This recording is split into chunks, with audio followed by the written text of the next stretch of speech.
খবরটা হচ্ছে এই যে আরো ৪ জিম্মির মরদেহ ইসরায়েলের কাছে হস্তান্তর করেছে হামাস। বিবিসির খবর এটা, এবং বলছে যে ২৮ জন তাদের যে ইসরায়েলি জিম্মির মৃতদেহ ফেরত না দিলে গাজায় ওই ত্রাণ সরবরাহ তারা সীমিত করে দেবে, এই হুমকি দিছে। এই হুমকি দেওয়ার পরপরই গভীর রাতে ৪টা লাশ দিছে।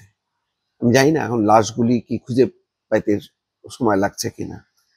তার মানে হুমকি ধামকির মধ্যে কিন্তু রাখছে, এবং পুরা লাশ টাশ পাওয়ার পরে পরিস্থিতিটা যে কি হবে আমি শুধু সেটাই ভাবতেছি।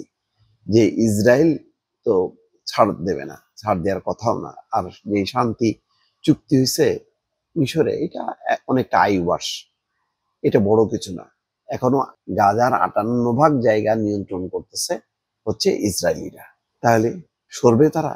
কখনোই সরবে না। এই অবস্থায় কিসের স্বাধীন ফিলিস্তিন রাষ্ট্র? এদিকে ইতালির আম, প্রধানমন্ত্রী মেলোনিও বলছে যে তারাও স্বীকৃতি দেবে, কিন্তু আলটিমেটলি কি সেই স্বাধীন ফিলিস্তিন রাষ্ট্র হবে? শান্তি চুক্তির মধ্যেও তো নাই। এটা আপাতত কিছুটা রক্ষা, ব্যাপক গণহত্যার বদলে এখন এটা সীমিত করা হলো, এইটুকুই যা।